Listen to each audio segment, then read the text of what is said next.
మొదటి భాగంలో రాజమార్గం, ఇది పరిశుద్ధులు మాత్రమే వెళ్ళడానికి ఏర్పాటు చేయబడిన మార్గం. అపవిత్రులు పోకూడని మార్గం అన్నది మొదటి భాగంలో చూసుకున్నాం. అది యూదులు బబులోను దేశం నుంచి తిరిగి వచ్చినటువంటి దారిని దేవుడు పోలుస్తూ, పాపాలు క్షమించబడిన వాళ్ళే, పాపం కోసం పశ్చాత్తాపడి క్షమించమని వేడుకున్న వాళ్ళే ఇందులో తిరిగి వస్తారు అని దేవుడు పోలుస్తూ చెప్పినటువంటి అది పరిశుద్ధ మార్గం అనబడుతుంది. అది అపవిత్రులు పోకూడని మార్గం అన్న దాన్ని తీసుకొని మనం మాట్లాడుకున్నాం. ఈ రెండవ భాగంలో యెరూషలేము నుంచి బబులోనుకు వెళ్ళినటువంటి మార్గం అపరిశుద్ధమైన మార్గం. బబులోను నుంచి యెరూషలేముకి వచ్చినటువంటి దారి పరిశుద్ధమైన మార్గం అని దేవుడు పేరు పెట్టాడు, రాజమార్గం అన్నాడు. మరి యెరూషలేము నుంచి బబులోనుకు వెళ్ళినటువంటి దారిని అపరిశుద్ధమైన మార్గం అంటాం. రాజమార్గం అనొచ్చా దాన్ని? రాజమార్గం కాదు, కచ్చా దారి అంటారు కదా, కచ్చా రోడ్డు అంటారు. కచ్చా రోడ్డు అంటే లేదా గతుకులు దారి అంటారు, లేదా మెరక చేయబడినటువంటి దారి అంటారు, లేదా దొంగ దారి అంటారు, లేదా దొడ్డి దారి అంటారు. ఇంగ్లీష్లో మడ్డీ పాత్ అని ఉంది. మడ్డీ పాత్ అంటే బురద దారి అని. రాజమార్గం అనే దగ్గర కింగ్స్ హైవే అని ఉంది. కింగ్స్ వే, కింగ్స్ హైవే అని ఉంది. తర్వాత ఇర్మియా గ్రంథంలో మెరక చేయబడినటువంటి దారి, అక్కడ మడ్డీ పాత్ అని ఉంది. బురద దారి, గుంటలు గుంటలుగా ఉండేటువంటి దారి, లేదా కచ్చా దారి, లేదా దొంగ దారి, లేదా దొడ్డి దారి. పరిశుద్ధులు వచ్చేటువంటి బబులోను నుంచి యెరూషలేముకి వచ్చేటువంటి దారి రాజమార్గము, పరిశుద్ధ మార్గము, అపవిత్రులు పోకూడని మార్గం. మరి యెరూషలేము నుంచి బబులోనుకు వెళ్ళేటువంటి దారి అపరిశుద్ధమైన మార్గము, దొంగ దారి, లేదా మెరక చేయబడినటువంటి దారి, మడ్డీ పాత్. యెరూషలేములో ఉన్న వీళ్ళు ఎందుకని బబులోనుకు వెళ్ళారు? చెడిపోయారు, పాపం చేశారు. ఈ రెండవ భాగంలో ఈ రాజమార్గానికి వ్యతిరేక పదమైనటువంటి దొడ్డి దారి, మెరక చేయబడిన దారి, లేదా అపరిశుద్ధులు వెళ్ళవలసినటువంటి దారి, అపవిత్రులు పోయేటువంటి దారి, అది పరిశుద్ధ మార్గం అనబడుతుంది. అపవిత్రులు పోకూడని మార్గం అంటే అపవిత్రులు పోయే దారి కూడా ఉంటుంది కదా. అపవిత్రులు పోయే దారి ఏంటి అనేదాన్ని ఈ రెండో భాగంలో చూసుకుందాం. కీర్తనకారుడైన దావీదు మొదటి కీర్తనలో, కీర్తనలు అన్నింటికీ డోర్ లాంటిది, అది గేట్ లాంటిది. 150 కీర్తనలు ఉన్నాయి. 150 కీర్తనలో ఈ మొదటి కీర్తన డోర్. ఈ డోర్ ఓపెన్ చేస్తేనే 149 కీర్తనలు అనే భవనానికి మనం ప్రవేశిస్తాం. ఈ ఎంట్రన్స్లో ఆయన పెట్టిన బోర్డు ఏంటంటే, మొదటి కీర్తన మొదటి వచనం, దుష్టుల ఆలోచన చొప్పున నడువక, పాపుల మార్గమున నిలువక, అపహాసకులు కూర్చుండు చోటను కూర్చుండక. 3 పదాలు ప్రయోగిస్తున్నాడు. దుష్టుల ఆలోచన చొప్పున నడువక, నడవకండి అన్నాడు. రెండో లైన్లో పాపుల మార్గమును నిలవబడకండి అన్నాడు. మొదట నడవకండి, రెండవది నిలవబడకండి, మూడవది అపహాసకులు కూర్చుండు చోటను కూర్చుండక. ఒకే విషయాన్ని 3 పదాలతో ఎంత బాగా వర్ణిస్తున్నాడు చూడండి. దుష్టుల ఆలోచన చొప్పున మనం నడిస్తే ఎక్కడ నిలవబడతాం? పాపుల మార్గంలో నిలవబడతాం. పాపుల మార్గంలో నిలవబడితే కాసేపటికి ఏం చేస్తాం? అపహాసకులు కూర్చుండే దగ్గర కూర్చుంటాం, నడుస్తాం, కాసేపటికి అలసట వస్తుంది, నిలవబడతాం, ఇంకాసేపటికి కూర్చుంటాం. ఎంత అద్భుతంగా అల్లుతున్నాడు చూసావా? ఇది ఎంట్రన్స్ బోర్డు కీర్తనలకి. దుష్టుల ఆలోచన చొప్పున నడిస్తే పాపుల మార్గంలోకి వచ్చి నిలవబడతాం. ఏ మార్గం అంటే? పాపులు వెళ్ళేటువంటి మార్గం ఒకటి ఉందంట. వాళ్ళకు వచ్చే ఆలోచనలు దుష్టత్వంతో కూడుకున్నటువంటి ఆలోచనలు వస్తాయి. మార్గం ఏంటిది? పాపుల మార్గం. ఎక్కడ కూర్చుంటారంట? అపహాసకులు కూర్చుండే చోట కూర్చుంటారు. 35వ అధ్యాయం యెషయా గ్రంథంలో అది రాజమార్గం, అది పరిశుద్ధమైన మార్గం, అది అపవిత్రులు పోకూడని మార్గం. మరి అపవిత్రులు పోకూడదని గేట్ వేశాడు కదా యేషయా. అపవిత్రులు రాకూడదు అని గేట్ పెట్టేశాడు. ఇక్కడ మీరు టౌన్కి వెళ్తే ఆ బైపాస్లో రింగ్ రోడ్ ఉంటుంది అన్నమయ్య సర్కిల్లో. ఆ సర్కిల్లో ఒక చెక్ పోస్ట్ ఉంటుంది, మీరు చూసారు లేదో. ఒక పోలీస్ ఉంటాడు, ఉదయం నుంచి సాయంకాలం వరకు ఉంటాడు. ఒక చెక్ పోస్ట్ ఉంటుంది, దాని మీద ఏమని రాసి ఉంటుంది తెలుసా? పెద్ద పెద్ద వాహనాలకి ప్రవేశం లేదు. ఎందుకంటే టౌన్లోకి వచ్చిందనుకో, పెద్ద వాహనం వచ్చిందనుకో, ఇంకంతే చిన్న చిన్న ఆటోలను నిలబడిపోవాల్సిందే. ఉదయం ఇన్ని గంటల నుంచి సాయంకాలం ఇన్ని గంటల వరకు పెద్ద వాహనాలకు ప్రవేశం లేదు. అందుకని ఏం చేస్తారంటే ఎవడుంటారు లేదు అలా టర్న్ తీసుకొని బైపాస్లో వెళ్ళిపోతారు. ఎలాగైతే లారీలకి చెక్ పోస్ట్ పెట్టినప్పుడు అలా తిరుక్కొని వెళ్ళిపోయారో, అలాగే యెషయా గ్రంథం 35వ అధ్యాయంలో పరిశుద్ధ మార్గం ఒకటి ఉంది. అక్కడ గేటు పెట్టాడు యెషయా. ఇది అపవిత్రులు పోకూడని మార్గం గేటు పెట్టాడు.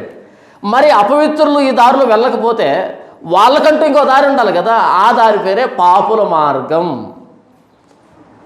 ఈ పాపుల మార్గంలో అపవిత్రులు వెళ్ళొచ్చు, అద్భుతంగా వెళ్ళొచ్చు. పాపుల మార్గం ఎలా ఉంటుంది తెలుసా? సన్నగా ఉండదు. అది రాజమార్గం కంటే 100 రెట్లు విశాలంగా ఉంటుంది.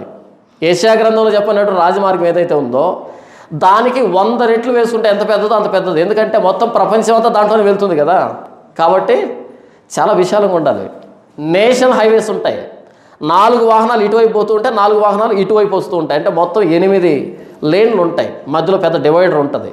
ఇంకా పెద్దవి ఉంటాయి, 6, 8 ఉండేటువంటి పెద్ద పెద్ద దారులు ఉంటాయి. ఆ దారులు ఎందుకు పనికిరావు? పాపుల మార్గంతో పోల్చుకుంటే. ఎందుకంటే నీతిమంతులు లేడు, ఒక్కడో లేడు, అందరూ అనీతిమంతులే అంట. మరి ఇంతమంది పోవడానికి ఎన్ని లేన్లు వేయాలి చెప్పు? అందుకని యేసుప్రభు అంటాడు, నాశనానికి పోయే దారి బహు విశాలం, వెడల్పు, దాని ద్వారా పోయే వాళ్ళు అనేకులు. అవునా? ఎంతమంది వెళ్తారో దాన్ని బట్టే దారి వేస్తారు. తక్కువ మంది వెళ్తే తక్కువ పరిమాణంలో ఉంటుంది దారి, ఎక్కువ మంది వెళ్తే ఎక్కువ పరిమాణంలో ఉంటుంది. నాశనానికి పోయే దారి బహు విశాలం, చాలా విశాలంగా ఉంటుంది. ప్రతి మానవుడు పాపి అయినప్పుడు ఎవరో 100కి1 కోటికి1 వచ్చి యేసుప్రభు నమ్ముకుంటున్నాడు. ఏది? నమ్ముకోవలసిన రీతిలో నమ్ముకుంటున్నాడు. అదేంటన్నా ఇంతమంది చర్చికి వెళ్తున్నారంటే, చర్చికి వెళ్ళే వాళ్ళ గురించి మనం పట్టించుకోవాల్సిన అక్కర్లే. యేసుప్రభు నిజంగా నమ్మవలసిన రీతిలో నమ్మే వాళ్ళ గురించే మనం మాట్లాడతాం, వాళ్ళని క్రైస్తవులు అంటాం.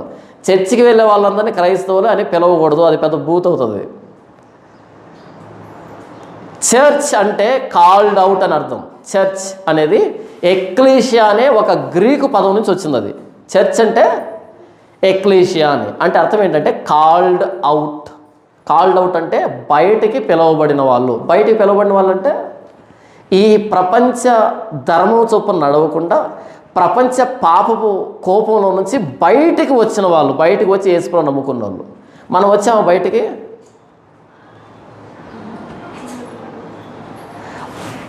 ఈ ప్రపంచం నుంచి బయటికి వచ్చిన వాళ్ళని చర్చ్ అంటారు. చర్చ్ అంటే బిల్డింగ్ కాదు. అయితే ఇప్పుడు బిల్డింగ్ను చర్చ్ అంటున్నారు, మారిపోయింది వ్యవహారం అంతా.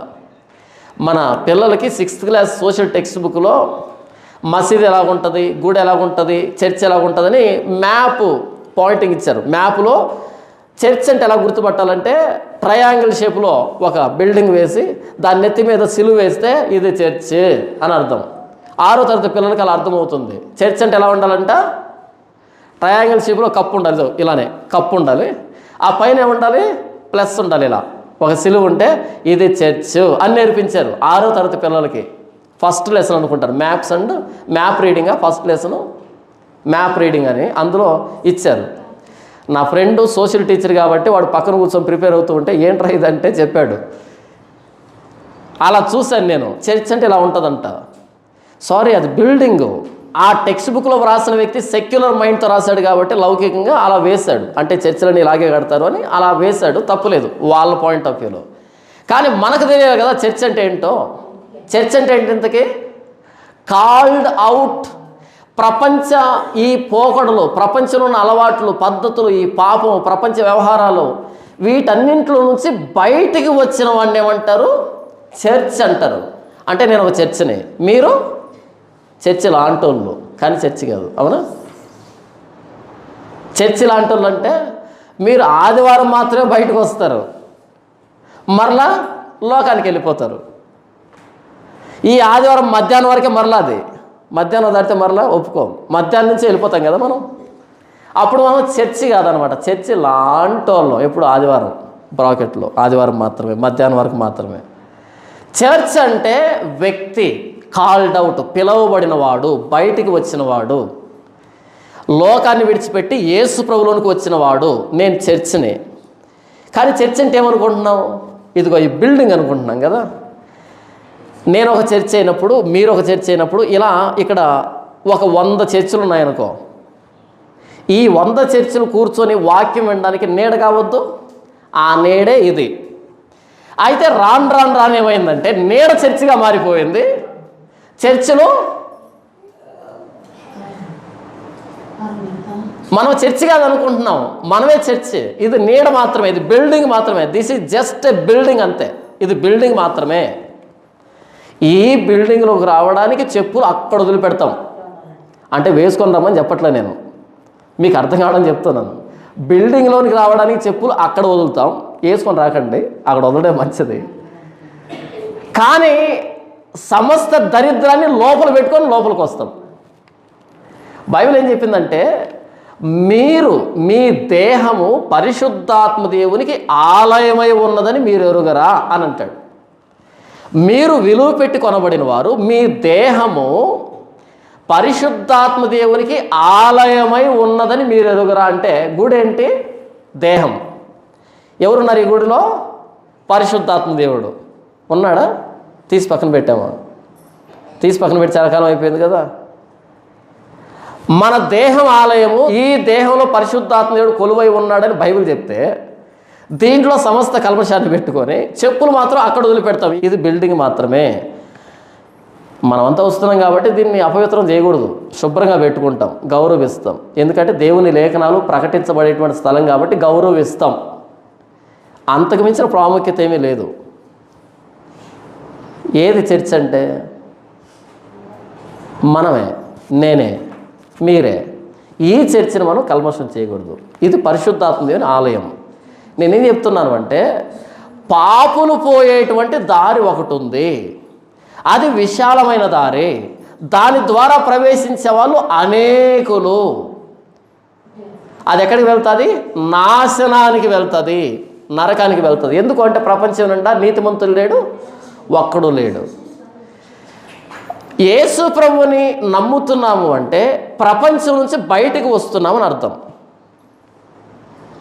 మీరు ఆదివారం చర్చికి వస్తున్నారు తప్ప యేసు ప్రభు దగ్గరికి రావటంలే. చర్చికి రావడం సులభం, యేసు ప్రభు దగ్గరికి రావడమే కష్టం. అలాంటి వాళ్ళు 100కి1 1,00,00,000 ఉంటారు. ఏది?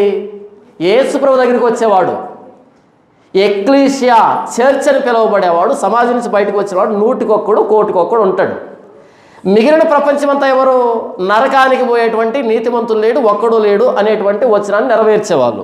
మరి ఇంతమందికి దారి ఎంత పెద్దది ఉంటుంది? అందుకే విశాలమైన దారి, నాశనానికి పోయే దారి బహు విశాలం, వెడల్పు అని యేసు చెప్పాడు. మనది పరిశుద్ధమైన మార్గమా, అపవిత్రులు పోయే మార్గమా? నాదైతే పరిశుద్ధమైన మార్గం అని నా శాయశక్తులా ప్రయాసపడుతున్నా. నేను పరిశుద్ధమైన మార్గంలోనే పోవాలి అని నాలో ఉన్న ప్రతి అపవిత్రతని తీసివేసుకుంటూనే ప్రయాణం చేస్తున్నా, ప్రతిదాన్ని నరికి వేసుకుంటూనే ప్రయాసపడుతున్నా. మరి మీరు? ఎవరైతే నాకు రక్తం చూస్తే కళ్ళు తిరుగుతాయి, నేను నొప్పిని భరించలేను, అమ్మో నా వల్ల కాదు అని అన్నీ తగిలించుకుంటారో వాళ్ళు విశాలమైన దారిలో వెళ్తారు. ఎవరైతే అత్యంత కఠినంగా ఈ పాపాన్ని ఉపేక్షించను అని నరుక్కుంటూ ఉంటారో వాడు ఇరుకు దారిలో, పరిశుద్ధమైన దారిలో పరలోకానికి వెళ్తాడు. ప్రభువైన యేసుక్రీస్తు వారు ఈ పరిశుద్ధమైన దారిని ఎలా ప్రతిష్ఠించాడు అంటే, తన శరీరం అనే తెర ద్వారా, అంటే శరీరాన్ని చించాడు ఆయన, శరీరం అనే తెరను తీశాడు ఆయన. కష్టమా సులభమా? యేసు ప్రభు ఏమన్నాడంటే, నన్ను ఎవడైనా వెంబడించాలంటే తన సిలువనెత్తుకొని అన్నాడు. ఏమన్నాడు? యేసు ప్రభు సిలువ మీద ప్రాణం పెట్టాడని ఎంతసేపు నా సిలువే కాదు, నా సిలువను చూడాలి. నంబర్ 2, మీ సిలువను కూడా మీరు ఎత్తుకోవాలి. ఎత్తుకొని మిమ్మల్ని మీరు ఉపేక్షించుకోవాలి, మిమ్మల్ని మీరే కాదనుకోవాలి. కష్టమా సులభమా? అందుకనే పిరికి వాళ్ళు యేసు ప్రభుని వెంబడించలేరు. పిరికి వాళ్ళు, బలహీనులు యేసు ప్రభుని వెంబడించలేరు. కఠినమైన తీర్మానాలు, తీవ్రమైన నిర్ణయాలు తీసుకునే వాళ్ళు యేసు ప్రభుని వెంబడిస్తారు. కులంలో నుంచి వెలివేస్తామంటే ఇలా వెంట్రుకు బీకి ఉఫ్ఫను ఊదేవాడే యేసు ప్రభుతో పాటు వస్తాడు. అమ్మో, కులం నుంచి వెలివేస్తావా, మరి నాకు డబ్బు ఎలా, నేను ఎలా బ్రతకాలి, నాకు పెళ్ళి ఎలా, నాకు పేరంటం ఎలా అనేవాడు యేసు ప్రభుని వెంబడించలేడు. నిన్ను కులంలోంచి వెలివేస్తావంటే వెంటనే నెత్తి మీద ఒక వెంట్రుకు బీకి ఉఫ్ఫను ఊపాలి. అంటే అర్థం ఏమని, నీ కులం నా వెంట్రుకుతో సమానం అని అర్థం. వాడికే క్రైస్తవ్యం అబ్బుతుంది. నాకు ఒక వ్యక్తి ఫోన్ చేశాడు, బ్రాహ్మణుడు ఆయన. నాకు యేసుప్రభు అంటే ఇష్టమే, యేసుప్రభు చెప్పిన ప్రతి మాట నిజమే, నేను యేసుప్రభు నమ్ముకోవాలని ఉంది. కానీ నాకు పిల్లలు ఉన్నారు, కుటుంబం ఉంది. నేను కనుక యేసుప్రభు నమ్ముకుంటే నా వయసు ఇప్పుడు 45 సంవత్సరాలు. నేను కనుక యేసుప్రభు నమ్ముకుంటే బయట ఉద్యోగం చేయలేను, ఎందుకంటే నేను పెద్దగా చదువుకోలేదు. నేను యేసుప్రభు నమ్ముకుంటే నేను కష్టపడి పని చేయలేను, ఎందుకంటే నేను బాగా లావు ఉంటాను. చిన్నప్పటి నుంచి కష్టపడిన చరిత్రే లేదు నాకు. ఇంతకీ ఏంటన్నా మీది అంటే, నేను బ్రాహ్మణుణ్ణి. నేను చిన్నప్పటి నుంచి పురోహిత్యం చేసి మంత్రాలు చదివి అలా వచ్చేటువంటి నైవేద్యాలని, ఆ డబ్బుని అలా తీసుకుని నేను కుటుంబాన్ని పోషించుకుంటూ వచ్చాను. ఇప్పటివరకు నా కుటుంబం అలాగే పోషించబడింది. ఇప్పుడు యేసుప్రభు నిజమైన దేవుడు నాకు అర్థమైంది. నేను బైబిల్ చదివాను. ఆ వ్యక్తి నాతో మాట్లాడేటప్పుడు నేను ఏ వాక్యం చెప్పినా అర్థం చేస్తున్నాడు ఆ వ్యక్తి. తిరిగి మరలా వాక్యంతోనే సమాధానం చెప్తున్నాడు. రెగ్యులర్గా పర్సనల్గా బైబిల్ చదువుతున్నాడు ఆ వ్యక్తి. సాధారణంగా నేను బైబిల్ కోట్ చేస్తే చాలామందికి అర్థం కాదు, ఎందుకంటే అంత లోతుల్లోకి ఎవరు వెళ్ళరు, పైన చదువుకో ఉంటారు. కానీ నాకు పోటీపడి వాక్యాలు అందిస్తున్నాడు ఆయన. నేనేం చెప్పినా అర్థం చేస్తున్నాడు ఆయన, ఎందుకంటే సీక్రెట్గా రెగ్యులర్గా బైబిల్ చదువుతున్నాడు, రెగ్యులర్గా ప్రసంగాలు వింటున్నాడు. యేసు ప్రభు గురించి ఏం తెలియాలో మొత్తం అన్నీ తెలుసు. కానీ ఎక్కడ చిక్కుపడ్డాడంటే, ఒక్కసారి నేను యేసు ప్రభు నమ్ముకున్నా డిక్లేర్ చేస్తే, ఓపెన్ స్టేట్మెంట్ ఇస్తే పౌరోహిత్యం తీసేస్తారు. నాకు ఇప్పుడు 6 గుడులు ఉన్నాయి నా చేతిలో, 6 గుళ్ళు ఉన్నాయి. ఈ 6 గుడుల్లో నైవేద్యం సమర్పించాల్సింది నేనే. ఈ 6 గుడుల్లో ఏ యజ్ఞ యాగాదులు కూడా నా ఆధీనంలో జరుగుతాయి. ఈ 6 గుడుల కింద వచ్చేటువంటి వ్యక్తులు నా కిందనే ఉంటారు. వాళ్ళ ఇంట్లో పిండం పెట్టాలన్నా, వాళ్ళ ఇంట్లో దండం పెట్టాలన్నా నా పర్మిషన్తో జరుగుతుంది. కాబట్టి నాకు సాఫీగా జరిగిపోతుంది. ఇప్పుడు కనుక ఓపెన్ స్టేట్మెంట్ ఇచ్చి యేసు ప్రభు నమ్ముకున్నాను అంటే ఈ 6 గుడులు తీసివేస్తారు, కులంలోంచి వెలివేస్తారు. నేను ఎలా బ్రతకాలి అన్నాడు ఆయన. ఎలా బ్రతకాలి? మీరేం సమాధానం చెప్తారు? నేనేం చెప్పాను అంటే, బ్రతకపోతే చావు, బ్రతకపోతే చావు. ఇప్పటికి ఆ వ్యక్తి యేసు ప్రభు నమ్ముకోలే. ఆ వ్యక్తి ఏమనుకున్నాడంటే, నేను నమ్మాను అనుకుంటున్నాడు. కానీ సీక్రెట్గా యేసు ప్రభు నమ్ముకున్నాడు, పౌరోహిత్యం చేస్తూ ఉన్నాడు. మరి అన్న, మీరు యేసు ప్రభు లోపల పెట్టుకొని బయట ఆ విగ్రహాలకి నైవేద్యం ఇస్తూ ఉన్నప్పుడు మనస్సాక్షి గుచ్చుకోదా? గుచ్చుకో సార్. ఎందుకంటే నా దృష్టిలో దేవుడు కాదు, జీవనోపాధి మాత్రమే. నేను చిన్నప్పటి నుంచి నేర్చుకున్నాను, అవి అలా ఒళ్ళు వేస్తున్నా అంతే. లోపల మాత్రం యేసు ప్రభు ఉన్నాడు, బయట మాత్రం ఇది చేస్తున్నా అన్నాడు. ఈ వ్యక్తి చనిపోతే పరలోకం వెళ్తాడా? పొర్రపాటును కూడా వెళ్ళడు. ఎందుకని? ఇలా ఈ లోక సంబంధంగా ఎలా బ్రతకాలి అని భయపడే వాళ్ళు యేసు ప్రభులో వర్ధిల్లరు, రాలేరు. నిన్ను కులంలోంచి వెలివేస్తానంటే, ఒకవేళ నేను కనుక ఆ కులంలో ఉండి ఉంటే, నాకు గనక సువార్త వచ్చి ఉంటే, నిన్ను కులంలోంచి వెలివేస్తాం అనే స్టేట్మెంట్ పూర్తి కాకముందే ఇలా వీకుండేవాడిని, ఉఫ్ అని ముఖం మీద ఊదేవాడిని. నా నేచర్ అలా ఉంటుంది, నా స్వభావం అలాగ ఉంటుంది. యేసు ప్రభుని ఒకవైపు పెట్టి ఈ పక్కన ఏం పెట్టినా సరే వెంట్రుకతో సమానంగా చూస్తాను నేను. యేసు ప్రభుని ఒకవైపు పెట్టి యేసు ప్రభుతో పోల్చి ఇంకో దాన్ని పక్కన పెడితే చివరికి నన్ను పెట్టినా సరే వెంట్రుకతో సమానంగా చూస్తాను నేను. అంత గొప్పోడు యేసు ప్రభు నా దృష్టిలో. నా యేసు ప్రభుకి ఏది పోటీ కాదు. నాకు తిండి లేకపోయినా, ఆరోగ్యం లేకపోయినా, నేను ఎలాంటి స్థితిలో ఉన్నా, ఏం జరిగినా సరే నా యేసు ప్రభుతో పోటీ కానే కాదు. చివరికి నా ప్రాణం కూడా పోటీ కాదు, నా ప్రాణం కూడా వెంట్రుకతో సమానమే. దీన్ని యేసు ప్రభు అన్నాడు, తన్ను తాను ఉపేక్షించుకుని, తన్ను తానే కాదనుకుని తన సిలువునెత్తుకుని నన్ను వెంబడించాలి. ఇప్పుడు ఆ వ్యక్తి, నేను క్రైస్తవుని స్టేట్మెంట్ ఇచ్చాను అనుకో, 6 గుడులు పోతాయి, పౌరోహిత్యం పోతుంది, దానినే సిలువ అంటారు, దాన్నే సిలువ ఎత్తుకోవడం అంటారు. యేసు ప్రభు ఏమన్నాడు తెలుసా? సిలువ పక్కన పెట్టి రమ్మన్నాడు, సిలువ ఎత్తుకొని రమ్మన్నాడు. ఆ వ్యక్తికి నేను చెప్పాను, బ్రదర్ మీరు బ్రతకలేరని బాధపడుతున్నారు అంతే కదా, జీవనోపాధి లేదని బాధపడుతావు అంతే కదా. నీవు విగ్రహాలని ఆరాధన చేస్తూ ఉన్నప్పుడే నీ కులాన్ని బట్టి నీకు ఎంత పోషణ ఉంటే, జీవం కలిగిన దేవుడైన ప్రభు అయిన యేసుక్రీస్తు అని అంగీకరిస్తే నీకు భోజనం పెట్టడు అనుకుంటున్నావా? నిన్ను పోషించడు అనుకుంటున్నావా? నిన్ను పట్టించుకోడు అనుకుంటున్నావా? అంతకు మించి పోషిస్తాడు, వదిలి చూడు అన్నా. ఆయన వదలలే, భయపడుతున్నాడు. నేనంటే ఉంటాను సార్, పస్తుంటాను సార్, కానీ 2 చిన్న బిడ్డలు సార్, భయపడుతున్నాడు. నేనంటే ఉంటాను సార్, నా భార్య ఎలా సార్, భయపడుతున్నాడు. వదిలిపెట్టి చూడు, దేవుడు నిన్ను పోషించకపోతే నాకు ఫోన్ చేసి అడుగు. అయితే టైం పడుతుంది.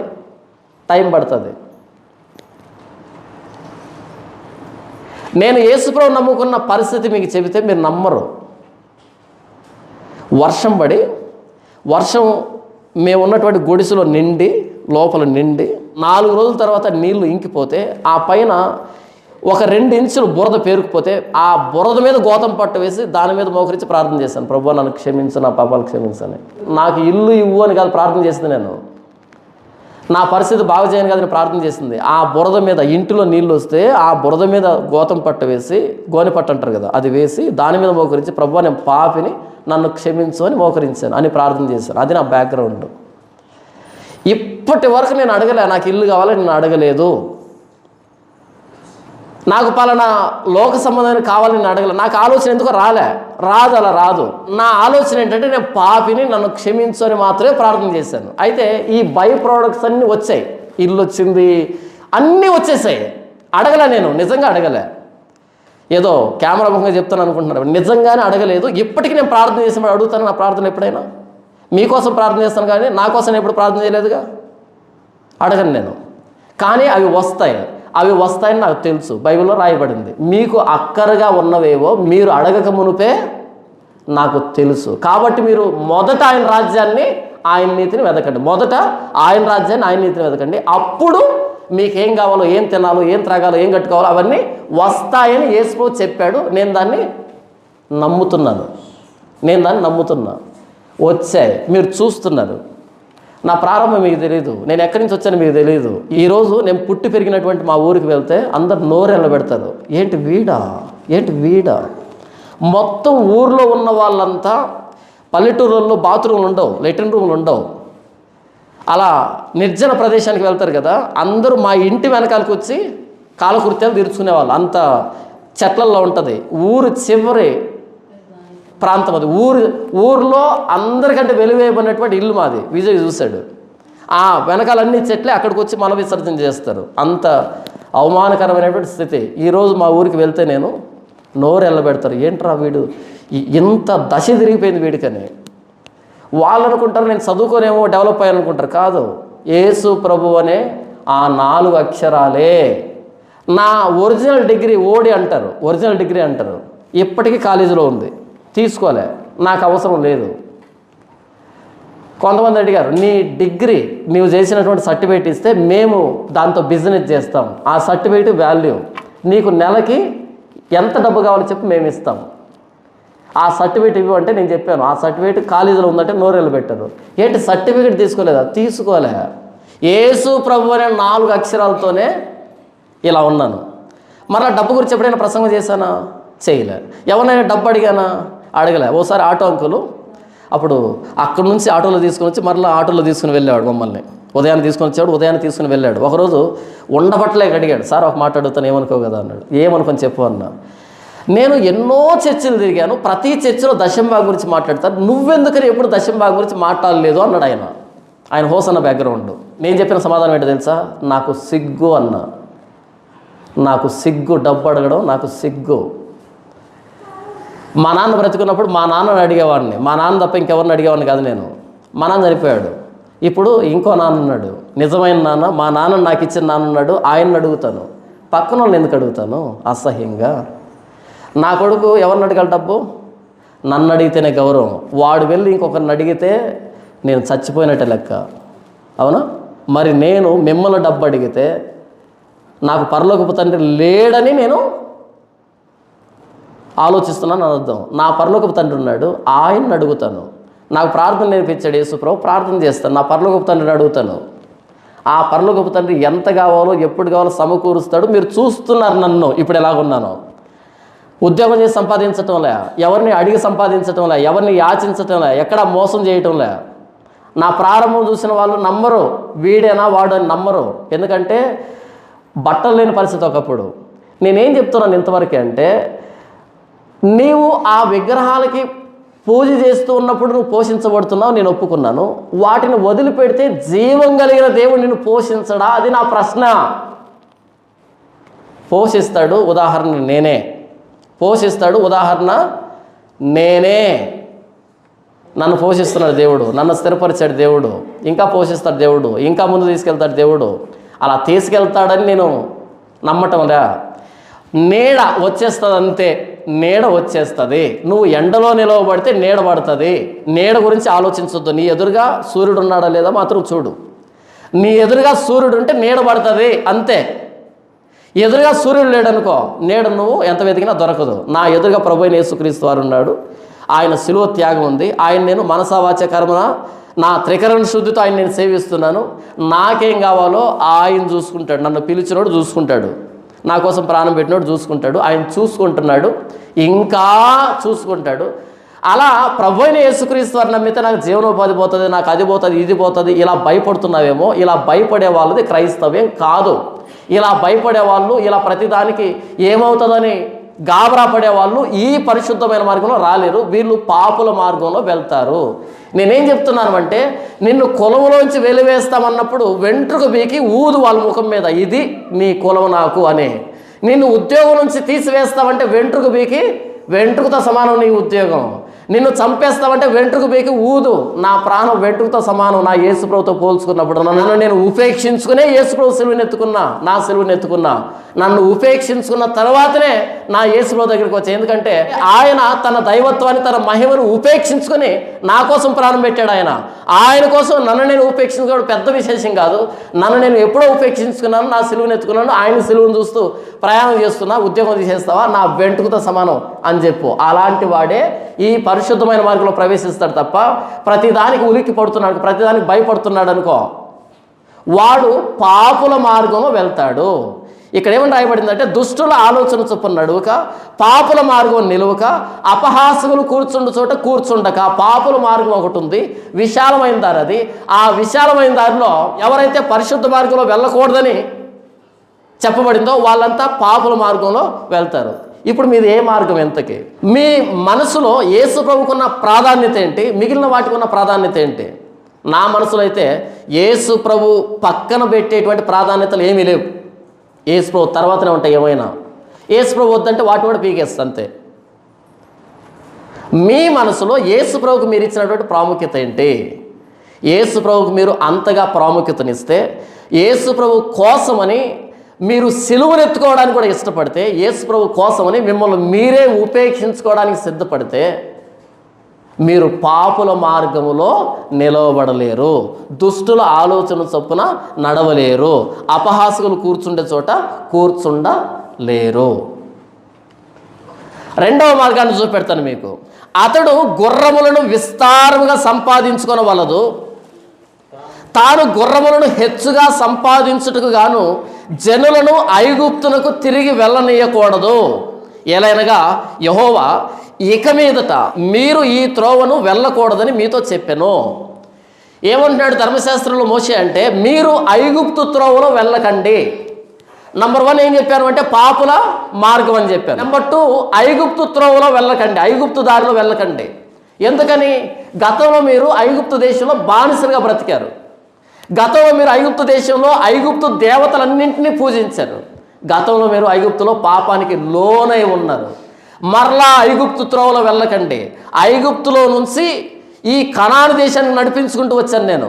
మిమ్మల్ని ఒక్కసారి ఇటువైపు తీసుకుని వచ్చి ఇక్కడ స్థిరపరిచిన తర్వాత మరలా ఆ దాసత్వపు దారిలోనికి, ఆ పాపపు దారిలోనికి, ఆ విగ్రహారాధన దారిలోనికి మీరు వెళ్ళకండి. ప్రభు మేము వెళ్తూ ఉన్నది విగ్రహారాధన చేయడానికి కాదు, గుర్రాలు కొనుక్కోవడానికి. వెళ్ళకండి. గుర్రాలు కొనుక్కోవడానికి వెళ్ళొద్దు, గాడిదలు కొనుక్కోవడానికి వెళ్ళొద్దు. గుర్రాలు విస్తారంగా ఉన్నాయని, ఐగుప్తులో మంచి గుర్రాలు ఉన్నాయని, మంచి మేలు రకం జాతి ఉందని, యుద్ధ గుర్రాలు అమ్ముతారని ఐగుప్తు దారిలో వెళ్ళకండి. ఎందుకంటే ఒక్కసారి ఐగుప్తును విడిచిపెట్టిన మీరు మరలా ఐగుప్తు దారిలో వెళ్ళకండి. ఆ జ్ఞాపకాలు గుర్తొస్తాయి. ఐగుప్తు దారి వద్దు, ఇక దానికి స్వస్థ చెప్పేద్దాం. మీకు గుర్రాలు కావాలా? నేను ఇస్తా, నన్ను అడగండి. మృగబీజాన్ని నరబీజాన్ని చల్లేది నేను. యుద్ధంలో గుర్రం కాదు మిమ్మల్ని రక్షించేది. కొంతమంది రథాలను బట్టి, కొంతమంది గుర్రాలను బట్టి అతిశయపడుతున్నారు. మనమైతే మన దేవుడైన యెహోవాను బట్టి అతిశయపడదాం. కొంతమంది అశూరీయులు కానీ, బబులోనీయులు కానీ, ఐగుప్తీయులు కానీ, మా దగ్గర పెద్ద పెద్ద గుర్రాలు ఉన్నాయండి, యుద్ధ గుర్రాలు ఉన్నాయండి, మేలు జాతి గుర్రాలు ఉన్నాయండి, మా గుర్రాలు బలమైనవండి అని గుర్రాలను బట్టి, కొంతమంది మా దగ్గర ఇనుప రథాలు ఉన్నాయి, 600 శ్రేష్టమైన మేలువి ఇనుప రథాలు ఉన్నాయని రథాలను బట్టి అతిశయపడుతున్నారు, గొప్పగా చెప్పుకుంటున్నారు. కానీ ఇశ్రాయేలీలైన మీరు మీ దేవునైన యెహోవానైనా నన్ను బట్టి అతిశయపడాలి. గుర్రాలను బట్టి అతిశయపడే రాజ్యాలు ఉన్నాయి, రథాలను బట్టి అతిశయపడే రాజ్యాలు ఉన్నాయి. మీరు నన్ను బట్టి అతిశయపడండి. కాబట్టి గుర్రాలు కొనుక్కోవడానికి ఐగుప్తు దేశానికి ఈ త్రోవలో మరలా వెళ్ళకండి. గుర్రం కాదు మిమ్మల్ని రక్షించేది, రథాలు కాదు మిమ్మల్ని రక్షించేది, ఖడ్గం కాదు మిమ్మల్ని రక్షించేది. మీ దేవుణ్ణైనా యెహోవానైనా నేనే. ఈ యుద్ధం యెహోవాదన్నాడు దావీదు. అవునా? యుద్ధము యెహోవాదే. ఆయన యుద్ధ శూరుడు, ఆయన సైన్యములకు అధిపతి అయిన యెహోవా. మీ సైన్యం, మీ గుర్రాలు మాంసయుక్తమైన గుర్రాలు. గుర్రం అంటే ఏంటి? 200 కేజీ మాంసం, అంతే కదా. గుర్రం అంటే ఏంటి? ఇంతకీ 200 కేజీ మాంసానికి ₹1 ఇస్తే 4 కాళ్ళు పెట్టి వెనకాల తోక పెడితే అదే గుర్రం అంటే. కొంచెం స్పీడ్గా పరిగెడుతుంది అంటే 200 కేజీ మాంసం పరిగెడుతుంది, అంతే కదా. మాంసం కత్తికి తెగి పడుతుంది, మాంసం అలసిపోతుంది, మాంసం చచ్చిపోతుంది. నేను ఆత్మని. వాళ్ళది మాంసయుక్తమైన బాహు, వాళ్ళది మాంసయుక్తమైన గుర్రము. నేను సైన్యములకు అధిపతి అయిన యెహోవాని. నా సైన్యం మాంసయుక్తమైనటువంటి గుర్రాలు, ఒంటెలు కాదు. నా సైన్యం దేవదూతలు, ఆత్మలు. మీ దేవుణ్ణైన యెహోవానైన నేను మీ పక్షాన యుద్ధం జరిగించే దేవుణ్ణి, మీ యుద్ధాల్లో గెలిపించే దేవుణ్ణి. మీ కొరకు యుద్ధం చేసేది నేనే. ఐగుప్తీయులు కొనుక్కోమను మంచి మంచి గుర్రాలు, వాళ్ళకి కావాలి. అశ్చర్యులు కొనుక్కోమను, వాళ్ళకి కావాలి. యుద్ధం చేయడానికి గుర్రాన్ని కట్టాలి, కానీ రక్షణ యెహోవా అధీనం. రక్షణ ఇచ్చేది యెహోవా, రథం కాదు, గుర్రం కాదు. మోషే చెప్తున్నాడు, ఓ ఇశ్రాయేలీయులారా, భవిష్యత్తులో మీరు ఈ ఐగుప్తు త్రోవలో వెళ్ళకండి. నంబర్ 2, ఐగుప్తు త్రోవ.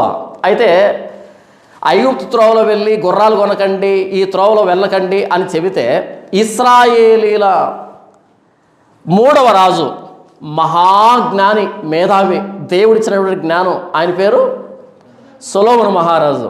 మోయాబీలు, ఎదోమీయులు, అమ్మోనీయులు, సీదోనీయులు, హిత్తీయులు అను జనులు మీ హృదయములను తమ దేవతల తట్టు త్రిప్పుదురు గనుక వారితో సహవాసం చేయకూడదనియు వారిని మీతో సహవాసం చేయకూడనిదని యెహోవా ఇశ్రాయేలుకు సెలవిచ్చెను.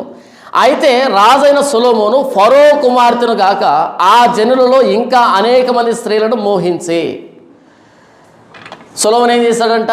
ఫరో కుమార్తెను పెళ్లి చేసుకోవడానికి వెళ్ళాడు. ఎక్కడికి? ఐగుప్తు దేశానికి. దేవుడు ఏమన్నాడు?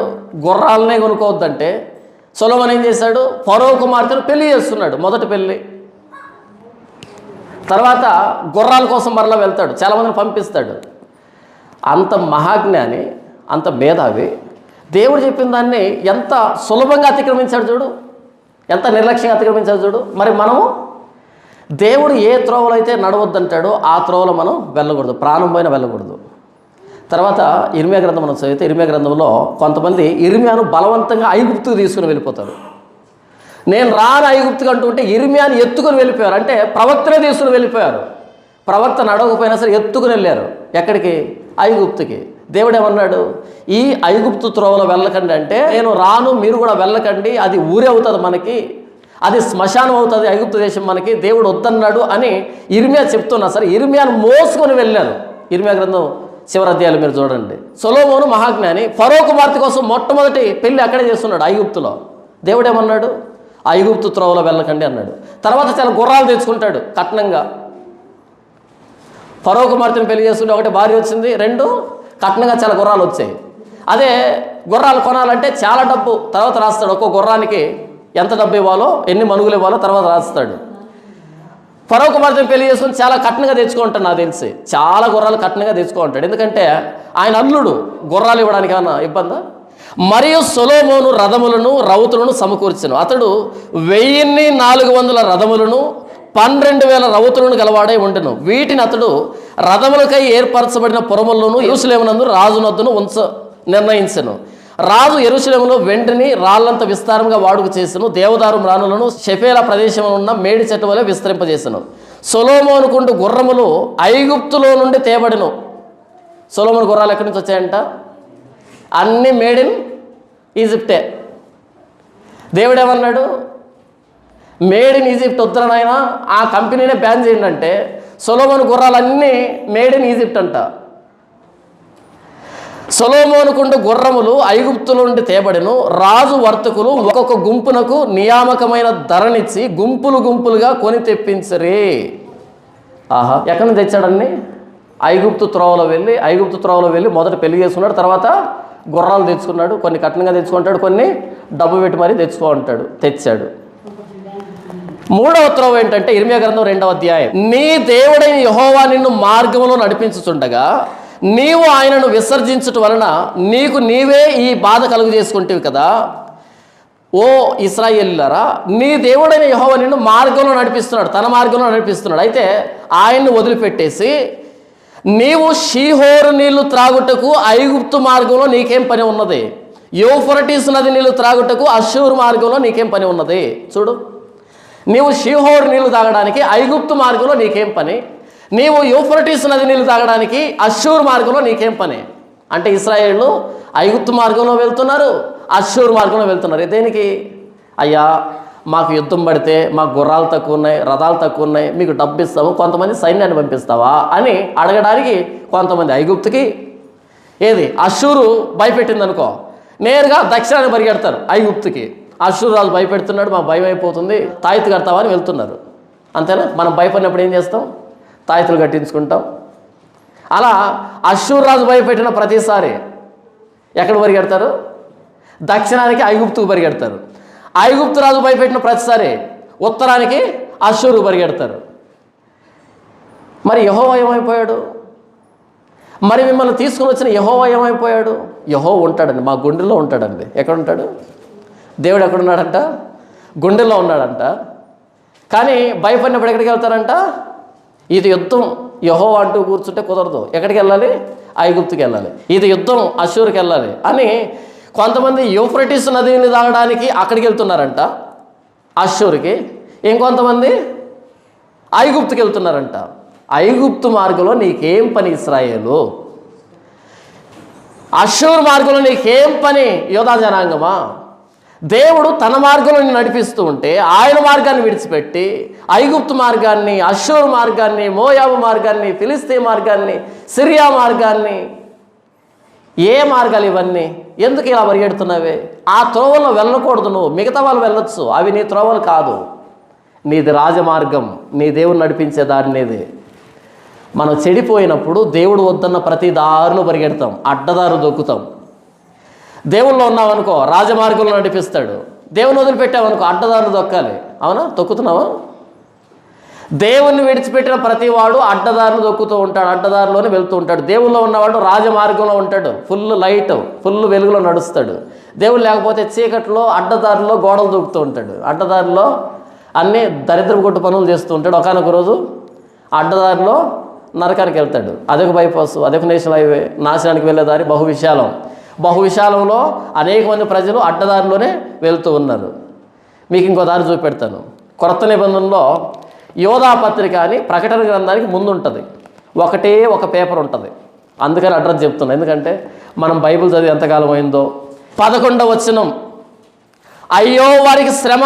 ఎవరికి శ్రమ? అయ్యో వారికి శ్రమ, వారు కయీను నడిచిన మార్గమున నడిచిరే. వీళ్ళు ఏ మార్గంలో పోయారంట? కయీను నడిచిన మార్గమున నడిచిరే. కయీను ఏ మార్గంలో నడిచాడు? హంతకుడు తమ్ముడు చంపాడు. దేవుడికి బలి ఇవ్వడం చేత కాదు, దేవుని సంతోషపెట్టడం చేత కాదు. దేవుడు ఎవరినైతే ఏర్పాటు చేస్తున్నాడో, ఎవరి విషయంలో అయితే సంతోషపెట్టాడో వాళ్ళని చంపుతాడు వెళ్ళి. దేవుడికి ఏం తీసుకొచ్చాడు? కూరగాయలు తీసుకొచ్చాడు. తాలింపు చేసుకుంటాడు దేవుడు కూరగాయలు ఎందుకు? ఎందుకంటే అండి నాకు కూరగాయలు ఇచ్చాడండి దేవుడు. సరే మంచిది, మరి నీ పాపానికి ఏం క్షమాపణ అడగవా? పాప క్షమాపణ కోసం జంతు బలిని ఇవ్వవా? నేనేం పాపం చేశాను? నేనేం పాపం చేయలేదండి. ఎవరిని ఒక మాట అన్నిదాన్ని కాదు, ఒకరిని కొట్టిన దాన్ని కాదు, తిట్టిన దాన్ని కాదు, 10 మందికి పెట్టిన దాన్నే తప్ప ఒకరికి అన్యాయం చేయలేదంట అని బిల్డప్ ఇస్తుంది. ఊర్లోకి వెళ్ళి అడిగామనుకో పచ్చి పూరం పోకన్నా అదే అంటారు. అవునా? మనం ఎలా మాట్లాడతాం చెప్పు? నా గురించి మా ఊర్లో అడుగు, చెప్తారు. ఏం చెప్తారు? పచ్చి పూరం పోకని చెప్తున్నారు. మన చర్చికి వచ్చే వాళ్ళ మీద ఆరోపణలు ఏంటంటే ఈ వ్యక్తిని కలిపెట్టామనుకో ఆ వ్యక్తి గురించి అద్భుతంగా చెప్తాడు పూరం పోకన్నా అని.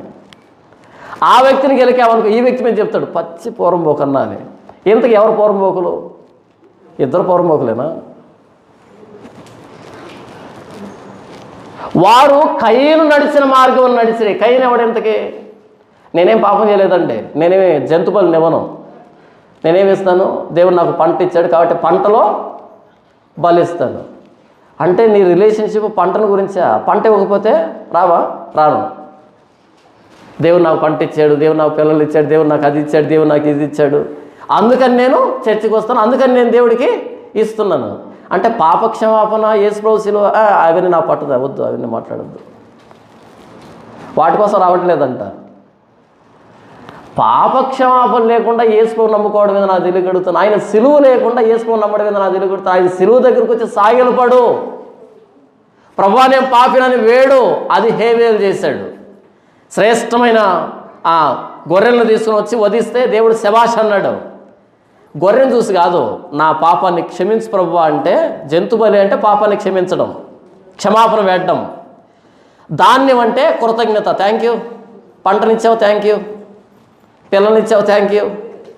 అమెరికాకు వీసా ఇచ్చావు, థ్యాంక్ యూ. మొదటి భార్యతో విడాకులు ఇచ్చావు, థ్యాంక్ యూ. రెండో భార్యను రెడీ చేసావు, థ్యాంక్ యూ. ఈ థ్యాంక్ యూ గాలంతా పరలోకం రారు. ఇదంతా కయీను బ్యాచ్.